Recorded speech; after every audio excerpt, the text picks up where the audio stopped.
Welcome to this community conversation with the police. As a result of the civil unrest this past year that was precipitated by certain conduct in the national law enforcement community, the city has been asked to explain some of the policies and procedures that we use here in our local police department. An ad hoc committee was formed and decided that a conversation with our police department was a good platform to educate the community on local police policies and procedures. Due to COVID, the committee felt a virtual presentation would be best. An online question form was made available to the public, and we have received many good inquiries from you.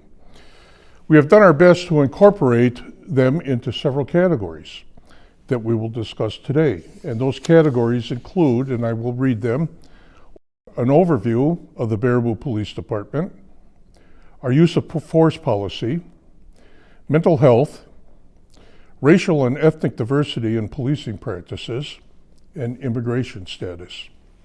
We value your interest in what our police department does and how they operate. At this time, I would like to introduce our moderator, Jenny Erickson, from the UW Extension, and Police Chief Mark Schauf. Thanks, Mayor Palm. It's a joy to be with you today.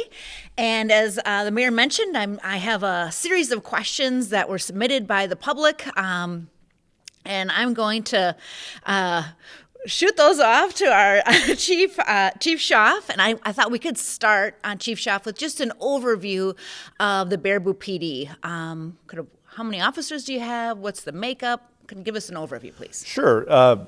A lot of people realize that they see the squad cars out there 24/7. We do have a 24/7 service, obviously. Baraboo is made up of 29 sworn police officers.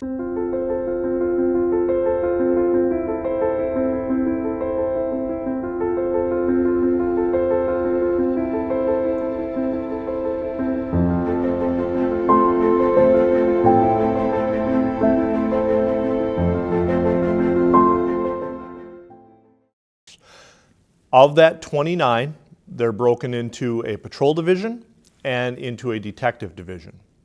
They work at different hours. We run two shifts, 5 a.m. to 5 p.m. and 5 p.m. to 5 a.m. for patrol.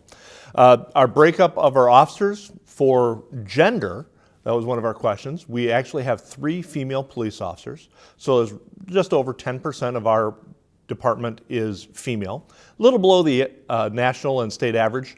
National average is about 12% for female officers.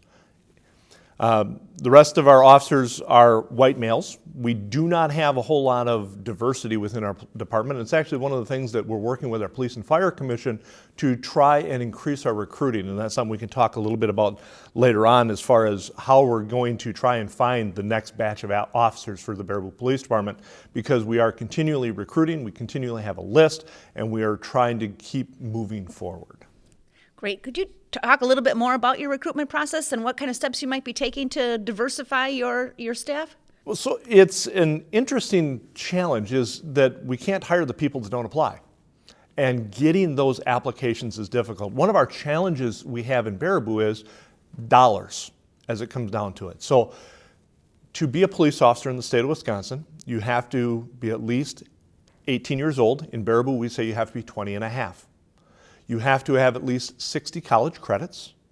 You have to have attended police academy. And that's one of the sticky wickets for people, is that as we found, not only do we have issues within racial diversity, but we have socioeconomic issues that we're addressing as the police and the police department. Because sometimes people can't afford to go to college or go back to college after they get some maturity and some life experience to get those police academies. Because academy costs about $5,000. And most people can't take away from their working job or their paying job to attend that 16-week academy. But we as the police department can't necessarily afford in our budget to turn around and pay someone to be gone for 16 weeks for training. So it's a catch-22 that we've been working with our Police and Fire Commission on how we can increase the recruiting and how we can be more attractive to those not only racial issues but the socioeconomic issues that we face. Excellent. Thank you. I wanted to shift gears for a second and talk a little bit about use of force. We got lots of questions submitted from the public around use of force policies. Can you talk a little bit about or outline what the Baraboo PD's use of force policies are? Sure. It's going to be not only Baraboo, but the state of Wisconsin. So all of police officers are judged on a couple of things, a couple of federal case laws that we hear about. We had a lot of questions about qualified immunity and those kind of things that really, that's a different discussion than use of force. So let's talk specific about use of force. So every police officer is trained in academy. I mentioned the police academy before. So a police academy has 40 hours of defense and arrest tactics training. That is where they learn how to use the different use of force hands-on.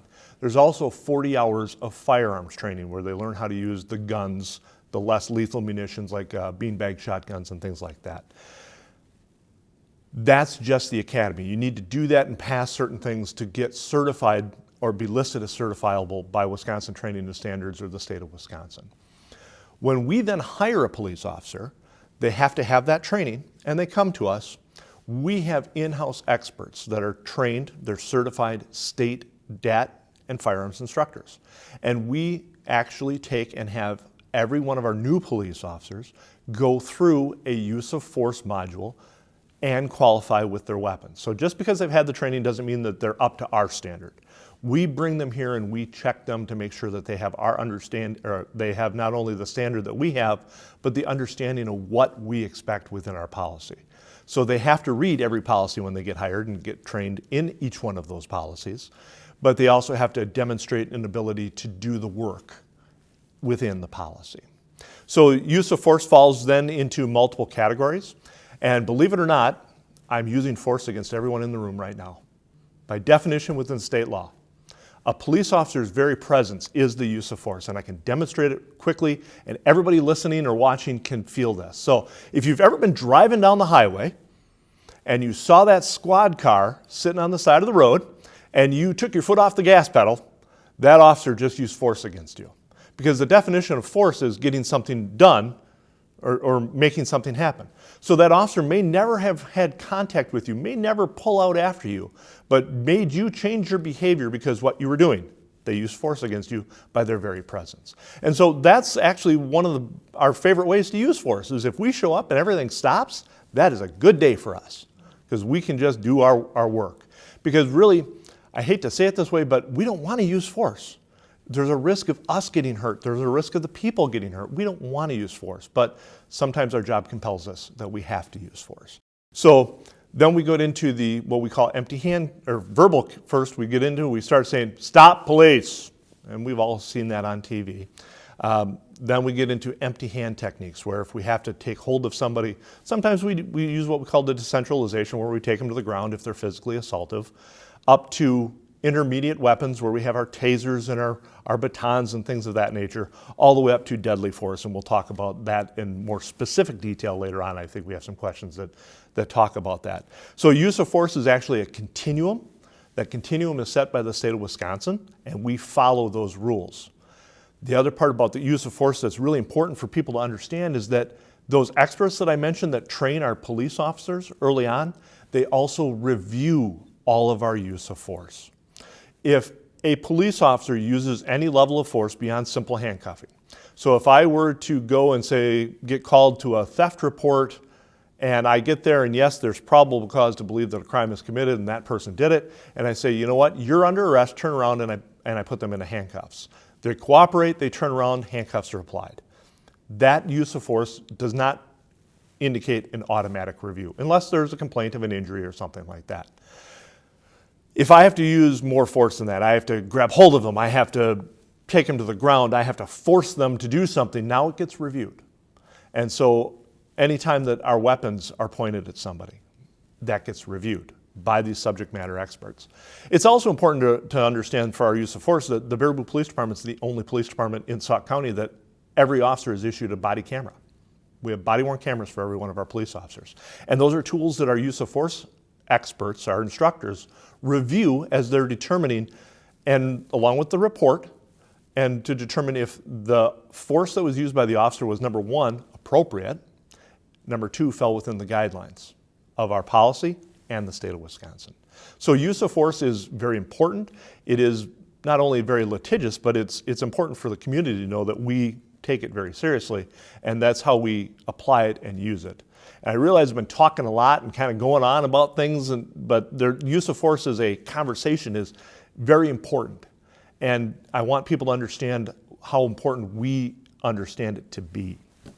So I know there's a lot of detail in use of force, and we got some specific questions from folks about this from recent events, right? So can you talk a little bit about our chokeholds? Could you talk a little bit about if an officer feels a threat, do they shoot to kill, or can you shoot somebody in the leg and just kind of slow them down? Can you talk a little bit about that dynamic? We certainly can. So as we're looking at use of force, we always use force that's appropriate to the situation. If we have a person who is involved with hands punching, we arrive at a fight and there's no weapons involved, it's not appropriate for an officer to go to a potential deadly force option. Firearm, running into them with a car, anything like that. So we train our officers to respond to the level of threat that they are experiencing. And then again, as I mentioned earlier, it's a continuum, it can go up. So anytime that police are using force, we are trying to stop the behavior that is in front of us. So if people are punching each other and we say stop or I'm going to tase you, our use of the taser is an attempt to stop the conduct that we are experiencing. And that goes all the way up to deadly force. The definition of deadly force can be used when there's a threat to the life or the great bodily injury to another person. And that's when we can use that to either protect ourselves or to protect other people. When we use deadly force, we use it to stop the threat. We don't use it to try and wound, we do it to stop the threat. And so by stopping the threat, what we're doing is getting whatever we are perceiving to be the deadly force alternative that's in front of us to stop. If the person has a weapon, a knife, and we point a firearm at them and we say, drop the knife, and they drop the knife, it is no longer appropriate for us to escalate that force. We would then have to de-escalate the force to the appropriate level to take that person into custody. So anytime that we would shoot, we don't aim for legs to shoot to wound. It just isn't a way we can train. Understand that cops are people too. And it's incredibly stressful and it's incredibly difficult as things are going that fast to make appropriate adjustments. And we train to do it. We train to break the cycle. We train to break the video and auditory exclusions that happen and train our officers to be the best that they can. So anytime that we use force, to be able to say, okay, what I'm going to do is I'm going to shoot him in the foot to try and stop the behavior, it just isn't conducive. It can't happen. Training is to stop the threat, and we always shoot to stop the threat at a center mass. So to answer the question about shooting, no, we don't shoot to wound. We shoot to stop the threat every time. And once the threat stops, we stop. As to chokeholds, chokeholds are actually a deadly force option. So our policy does not allow for chokeholds to be used unless it's deadly force. So if I needed to or had the ability because the person was in danger of killing someone else or giving great bodily harm to someone else, and I would be justified to use my firearm, I'm now justified to use a chokehold. That's the only time we do that. Some states in the United States used to allow this as a control measure. Most are going away from it. The state of Wisconsin has never allowed it as a true control measure. It is only allowed as a deadly force option, and we don't train it. We don't train on how to use it. We don't train how to do it. It shouldn't happen. Great. So you've alluded to this a little bit already, but how many investigations has there been in the last, say, 10 years regarding use of force or shooting in the Baraboo Police Department? Well, I can tell you that every use of force beyond simple handcuffing is investigated and reviewed. So just as an example, in 2020, we had 45 cases of reported use of force. And that doesn't mean that there were 45 incidents. If 2 officers on a case used different levels of force, each would be reviewed independently as to what that officer saw at that time and the force that they used. It goes into another, if a a lot of questions came up with George Floyd about why the other officers didn't intervene. And that's one of the things that we review. Should someone have intervened in this case if there was an inappropriate level of force? So we have had complaints about excessive force. That's not uncommon. The most common complaint we get is that the handcuffs are put on too tight. I hear that a couple times a year, and we evaluate on how we do that. Up to and including, we've had people that have reported that use of force was too extreme. I shouldn't have been taken to the ground, something to that nature. Each one of those is reviewed independently, and if we get a complaint, that is even scrutinized further. The other way that is important for everybody to understand is that Baraboo is a WILEAG accredited agency. That's the Wisconsin Law Enforcement Accreditation Group. We meet a standard of more than 240 areas that we demonstrate the best practice in law enforcement. And each one of those is reviewed every 3 years. And we have to show proofs for every year that we're doing that. One of the standards in there is that every year, as the chief of police, I sit down and I review every use of force for that year to determine if there's any patterns, if there's any areas that there's specific excessive use, or even if there was an officer that was using more force than others. And what we would do if we encountered something like that, depending on the nature of what it was take appropriate disciplinary action if we had to.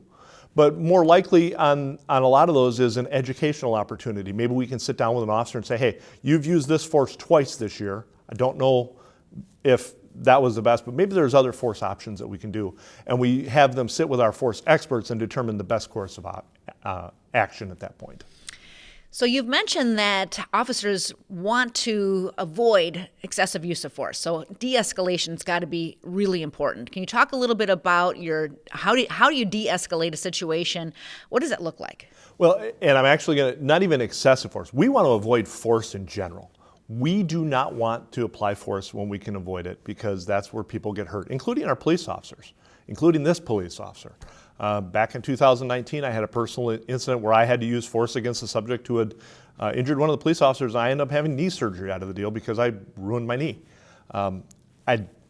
It was a long recovery, and I don't wish that on anyone.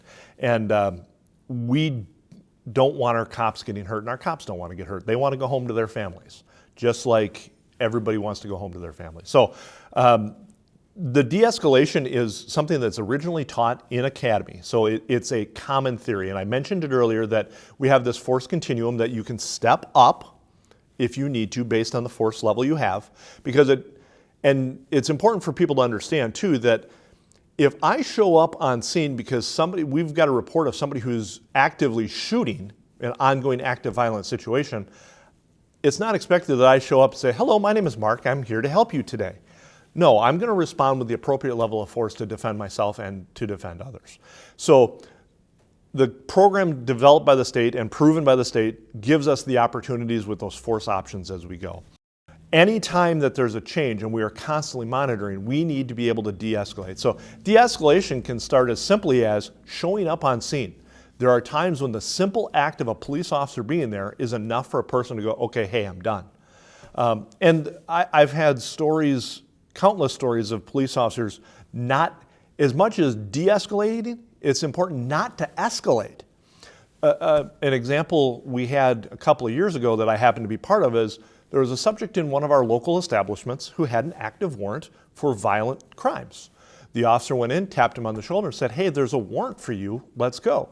And he looked the officer up and down and said, nope, go get some of your friends. So the officer, instead of trying to be the big macho person, said, okay, went out, called for more friends. 2 officers go in. Nope, not enough of you. Okay, called for more. When 4 officers got there, he looked up and down, took a last drink off his drink and said, let's go. Patience and intelligence is the first step towards and getting that contempt of cop out of there, that I'm only doing this because I'm a police officer and you have to follow my lawful and legal order. So that's the first thing that we teach officers is, you know what, find alternatives to using force. And then if you do have to use force, use it quickly, use it decisively, and then back off once you've gained control. So de-escalation starts with communication. There's a lot of different lessons that we've taught, and we've actually had classes on de-escalation. Our defense and arrest tactics instructors, specifically after the events of last summer, we sat down and had a 4-hour training with every police officer in the Baraboo Police Department, where we reviewed not only body cam footage, but news footage of cases like George Floyd. And we had the officers look at it and saying, what could you have done differently at this point? How do you do this differently? And the best teacher is experience. So de-escalation starts with communication. It continues throughout, and there is no magic recipe, but understanding too the contributing factors, and we'll get into some of this later as we talk about mental illness, substance abuse and its application with mental illness and how those things react to us. So the de-escalation is something we teach. We've had special classes on it. We've had specific trainings for our police officers on de-escalation, and it all starts with talking, is the best way to put that. Well, thanks. You just led us into the next conversation, which is all around mental health. How does the Baraboo PD address mental health related calls? Do the officers have specific training related to those kind of calls? We do. It's important to recognize that there's a multitude of levels of training for mental health and mental health issues. Critical incident teams that understand mental illness and how those impact a person are important. We've had trainings on something called mental health first aid for first responders. We've had several officers that have had that training. We've have about, I think, 4 police officers that have gone through critical incident training, which is the training that is recognized as the best right now. We had a couple of people that were scheduled to go through training late this fall, but cases got in the way and money got in the way and we weren't able to send them. But we are still looking for the opportunity to train those officers and to train those on those specific techniques. So mental illness is much more prevalent than people realize. Mental illness lends itself to substance abuse, and we recognize that. So when we're dealing with the report of the domestic situation and one of the parties is intoxicated, we have to recognize that that intoxication level may be based on undiagnosed or diagnosed but self-medicated issues. We found a lot of our substance abuse people have mental illness as a backdrop. And it became part of the idea for the Sauk County Criminal Justice CJCC, Criminal Justice Coordinating Committee, thank you, to develop the Sauk County Drug Court. And it was a great program to start, but we've had limited success because these people are not getting all of the mental health support that they need. And that's our challenge in law enforcement is we can recognize it, but it's not illegal to have mental illness. And so our ability to intervene sometimes is difficult, and the resources that we can get for people is somewhat limited. Chapter 5115 of Wisconsin statutes is the ability for a police officer to detain a person who is imminently threatening to harm themselves or someone else. So if a person says, I'm going to kill myself and I'm going to do it this way and I'm going to do it right now, we have probable cause to take that person into custody. And it seems a little weird that the police have that authority because it's a mental illness thing. But the state legislature put it on the police because the police are the people who take away people's civil liberties until the court gets there. Other states, doctors have that ability. They don't have that ability in Wisconsin. And until the law changes, the police are going to have to run that along with the Department of Human Services. Our most recent change is that the police officers have final say along with the Department of Human Services on whether a person is going to be detained on a mental detention. And that detention is 72 hours or until they go in front of a judge. So that's just a stopgap for an imminent threat. It doesn't help the long term. And that's where we have a real desert in Wisconsin, and specifically in Sauk County. We don't have enough health providers for mental health. It just doesn't exist. And there's waiting lines at every place that you talk to. People, you try to get an appointment and they can't be seen for 2 to 3 weeks, 2 to 3 months. It's just not uncommon. And then as you have shortfalls with insurance, people can't afford long-term care, and the resources at Sauk County are just tapped. So we recognize mental illness because we deal with it daily. We deal with it hourly. And as we're responding to different things and the way that people respond to us, we try to get them help. We had a subject just last week who had some PTSD because he had been in service and couldn't get his help here, we were able to give him a conveyance to Toma up to the VA to get help and help that person through that means, because just putting them in the hospital wasn't the answer. They need long-term help. And there is no magic pill. And as people use substances to cover that, that's where we get involved. And then it ends up a bigger picture because we had some questions about drug use and drug houses. And I think one of the contributing factors to drug use is the incredible proliferation of mental illness and people self-medicating because they don't want to admit it. And so that then lends itself to, okay, we have this drug house, or now they're stealing from family members, now they're stealing from their neighbors. There are drug drivers out there that we have to watch for. I love to tout the fact, because we have such a talented police officer, but we had the #2 performing drug recognition expert in the state of Wisconsin working for the Baraboo Police Department, catching drug drivers out on the streets. And he's just very good at that. It's great that he's out finding them. The problem is they're out there, and how many aren't being found? That's our concern with drugs and drug driving and drug use in the community, and all those ancillary places and the fear that it causes because of drugs. So I realize I kind of went on a whole nother tangent on you there, but mental illness is something that we are aware of. We need help. We understand that it is a primary factor in a lot of the things that we deal with. It is not uncommon for us to deal with mental illness not only here but in the schools. Anybody who was listening to the scanner this morning heard my school resource officer from the middle school had an at-risk student take off in 10 below weather without a coat and go running through the neighborhoods. And we facilitated getting that student back to mom and getting that student back where they're safe. And that's our goal, is to try and keep everybody safe. But those are the kind of things we're dealing with all the time. Well, you'd mentioned that mental health calls can be really challenging. Is there another entity or organization that might be better served to handle those kind of calls? I would say yes, but until the state law changes, they won't be involved. Department of Human Services, social workers, love to have them. I would love to have a department social worker, but you're talking a lot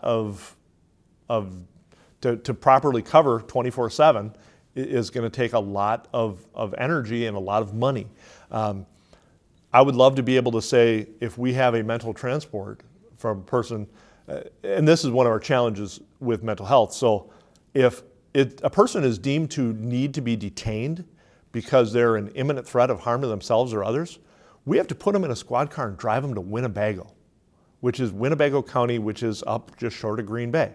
So we now put you in a squad car, in the back of a squad car, which isn't where a person with mental health should be, and drive you 2 hours to Winnebago Mental Health. And that isn't conducive to people who are in the middle of a mental crisis. But it's the only resource we have. And nobody has the ability right now to step up and say, yep, we're going to do this. And it's one of the things that the Wisconsin Chief of Police Association has begged the legislature and the government and the governor to try and find alternate resources. Find us hospitals closer that these people can get help from, so that we're not dragging them halfway across the state. And for us in Baraboo, it's 2 hours. Boscobel or northern Wisconsin, they're sometimes on the road for 6 hours with these people, dragging them all over the state because it's the only available bed for those people. So are there other entities, not legally, not statutorily, that can step up? And it's a much bigger community crisis, I think, than we realize sometimes with mental health. And the police just see the flare-ups. There's an underlying current there that needs much more attention. You had mentioned the crisis intervention team, or kind of alluded to it, I think. Can you tell us a little bit more about what that team is about and how many officers from Baraboo are participating? So I have 4 police officers that are currently trained as crisis intervention. We don't have a specific team in Baraboo. If you talk to Madison Police Department, because of their size, they have officers that are trained on every shift that can respond to a crisis. They also then follow up on those crises, so that they're available to check in the next day on these people if they don't end up in some kind of a placement. The officers that we have, 2 of them are involved with the negotiation team, because it's specifically relevant, that if we need to talk to a person who is in a crisis, that they have those specialized training and tools. So 2 of our officers are there, along with multiple officers from Sauk County that are part of that critical incident negotiation team. The other officers that we have had the training and are able to apply the tactics and the techniques of that and the verbalization of that. Eventually, I'd like to get everybody trained. It just finding the ability to get everybody away, because we still have a job to do here. We can't just say, hey, we're not going to respond to calls today because we're sending everybody to training. And that particular training is a week long. So getting people to the training is pretty tough. And there are some federal grant dollars, and some of our partners through the CJCC at the county are able to help us with that. And we are working towards that.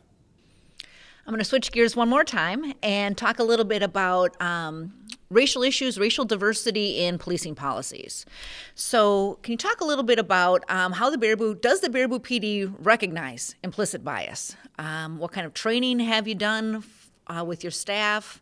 Are there any specific examples you could share? So implicit bias is definitely recognized by the Baraboo Police Department. We've been training on this for more than 10 years. As part of our accreditation, it's one of our actual accreditation ticks, boxes that we have not only recognized, but that we train on implicit bias and the impacts on modern policing. So we do that every year. We have trainings, and it happens at different levels. So it may be a portion that's incorporated to our defense and arrest tactics training. One thing that's important to understand for everybody at home, everybody thinks about teachers, and when teachers have to do their in-service training, police officers have in-service training that we do every year as well. So statutorily, we're required to do a minimum of 24 hours every year. Every police officer has to maintain our certification. We do a lot more than that. Our officers are probably averaging somewhere in the neighborhood of 40 hours per year that we are doing training. We also do our internal training in the police department. So we're able to tailor what we're doing. We're not just sending officers off to get concepts and come back. We will have an officer go to a training, bring back that idea to us here, and then be able to train on that. One of the examples on that is we have an officer who went and got specialized training on dealing with suicides and dealing with suicidal people, and he's able to now come, and we're setting up a training where that officer can share with the other 28 of us what he learned at that training. And it's the best bang for our buck, where the primary principles are shared back to us, and as many people as we can at least get a flavor of it. They may not be that expert that he is now that he's gone through the training, but that we're working on getting that training. So, and that's just one area. So then as you talk implicit bias, and for those at home, implicit bias is that natural bias that every one of us has.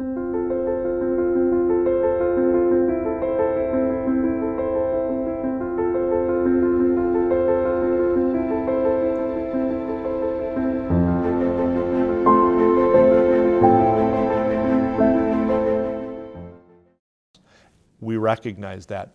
We hope some people will recognize they have implicit bias as well. And we train to try and get around it. It's not always easy. But the first step in anything is to understand that it exists, and our officers do. Within the last 6 months, our officers have done 2 one-hour blocks just on racial equity, including racial equity within the workplace, and diversity within the workplace, and diversity within communities, and understanding some of the numbers. So I had mentioned earlier that we don't have a proper representation of our police department of minority officers, but that's actually a nationwide problem. So nationwide, there are roughly 697,195 sworn police officers in the United States. Of that, 65% are white, and the other 12.8% are African American, and the other minorities and or multiple nationalities together make up the bulk of that number. That number is very disproportionately different in rural Midwest areas. Most of the officers of color are found within larger urban areas.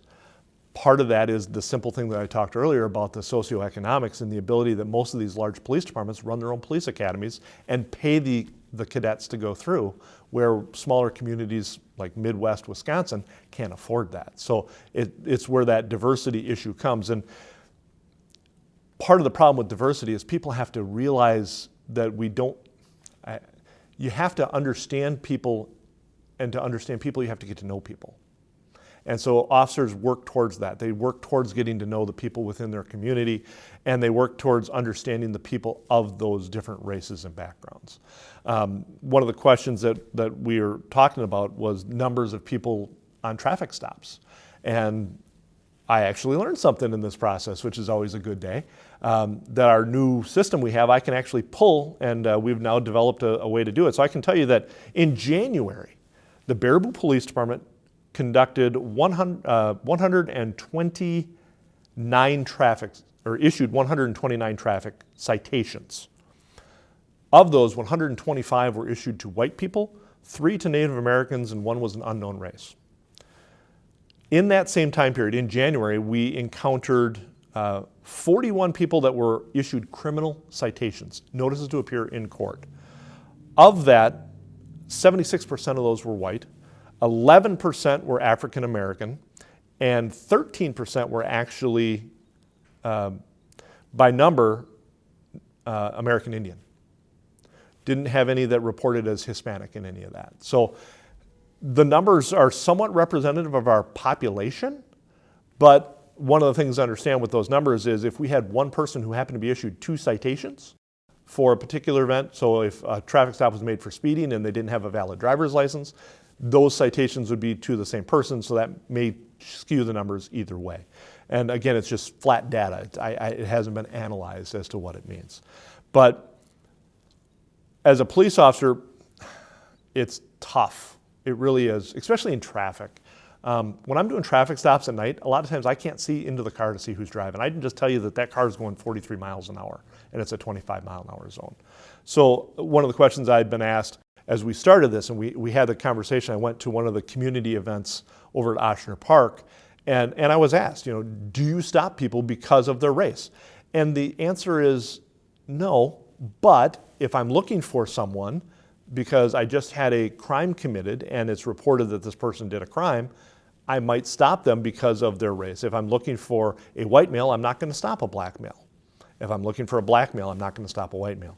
So that's one of the challenges for us in law enforcement is, yes, understanding that implicit bias and that race plays a factor in all of these things, and training our officers to understand that those exist and giving them that experience. But we're also finding more and more that we have a lot more heritage back where we didn't even realize. One of our most recent trainings, we actually watched a video that was put out by one of these DNA companies that will give you your DNA and then show your ancestry, and to show how much all of these things are mixed together and how much people have little pieces of ancestry from all over the world is actually quite interesting, and understanding that bigger picture. So I guess I don't know if it sounds like I'm towing around the question a little bit, but it's such a deep and difficult issue. We do recognize it, and we do train on it. All right, last kind of block of questions, and we had some, I think, some really good questions around immigration issues, immigration status questions. And so, if someone were stopped for, say, a traffic violation, or they wanted to call in and report a violation, can the Baraboo PD ask them about their immigration status? Can we? Maybe. Will we? No. So, and this is actually a huge hurdle. We know that there's segments of our population, specifically the Hispanic portions of our population, that have fear of law enforcement for that exact reason. That maybe they've been a victim of a crime and they don't want to report it because they're afraid that we're going to come and call ICE or INS. We don't do that. That's not who we are, and that's not what we do. The only reason that we would deal with an immigration issue is if there is an active immigration warrant for someone. We're required, if there's a warrant, to take somebody into custody. We don't have a choice. That's a command by a judge. We would deal with it then. But if I were to stop someone for a simple speeding violation and they happen to be of Hispanic heritage, and I'm not calling the INS on them. I'm not checking their immigration status. really those files are very difficult for us to access. We can, but it's very difficult. And probably 15 years ago, there was an attempt by the INS to be able to do some of that stuff, and we don't participate in that. That's not who the Baraboo Police Department is. As a matter of fact, we've really worked to help with our Hispanic community to develop better relationships. And the city of Baraboo actually worked to do English second language class, and the mayor was very active in that and very involved in that, and it was a great opportunity for the Hispanic people to learn a little bit more about us and for us to learn a little bit more about them. So the other question on that is, if they call, are we going to? If you're the victim of a crime, we're not interested right now. If you are here legally or illegally, you're a victim of a crime, that's what we're worried about. So do you do any kind of investigation around immigration status at all? Only generally if there's a warrant. If we were to run someone through because of a traffic stop, or for some reason we run them for a person's check and a warrant pops up, we may do some nature of an investigation, but that's going to be an investigation, a warrant for an INS. One of our challenges with warrants is the Hispanic culture and the way that the names work cause for a lot of what we call near hits. So the use of surnames is different than our Anglo-American surnames, and the way the computer program will tell us, okay, so you may be out with this subject with the surname and the primary name that's different, but it's close. And so then we may have to look at descriptors. We may have to look to see if it's actually the person we're dealing with. And quite frankly, most times we can't discern if it is that person. But actually that's gotten a lot less now too, with some of our systems getting a little bit better. But no, we're not going to go and do an INS check on someone. So I only have one question left, and that is around opportunities for folks that may not be primarily English speakers. If they were to call the department and have a question, do you have any Spanish translation services on hand? There are services available for us. I've had officers get a little creative and just use the cell phone in the squad and use Google Translate for a quick response to things, up to and including there are services that we can contract with, not only through the jail, but through some other places that we can contact them, and they have translators available via phone. So we can make those translations for the immediacy. And we have translators we can call in if we need to. So if someone were a victim of a crime and we needed to bring in a translator, we would. The reason we bring that specific person in is if it's a criminal event and we're trying to get the probable cause and the elements, there are certain things that people have to be actually certified as court translators so that they understand the process. But I've used everything from the kids in the house can speak English and they will translate what's going on. The problem there is you don't know what you're actually getting, up into bringing in full translators for long extended periods. And it isn't just for Hispanic. We have a larger incursion of people that are of Polish descent, Russian descent, Ukrainian, and even American Sign Language. Recognizing the portion of our population that is deaf and hard of hearing and unable to communicate, we have to be able to get ASL, American Sign Language people in here to be able to tell us what they're signing and find what that is. So it always seems to be some other challenge that we have, but we've been very successful with these programs to be able to communicate with them. I want to thank Chief Schauf for his all of his responses to these questions today. And as Mayor Paul mentioned, we have so many questions, more than we could get to in the time allotted, but I really want to thank you for participating today. I'm happy to do so, and I really hope that this starts a communication. One of the programs we used to use was the Police and Fire Academy, and we would invite people in, and when we first started this program more than 20 years ago, we would have 12 to 15 participants, and it was a 10-week program, and we really introduced them to what police was and some of our challenges. We got busy. Everybody got busy and weren't able to participate, and so the program has largely changed. But maybe we can do something that brings people in to show them a little bit more, and this is a great opportunity for us to start a conversation and for people to understand who we are as the police, and so that we can understand more about who we are as a community. We want to thank you for tuning in today. We value your feedback, and we would like to know from you whether or not you found this helpful, whether or not you have a different understanding of how our police department operates. I think that there's going to be a form supplied by the library that will allow for that to happen.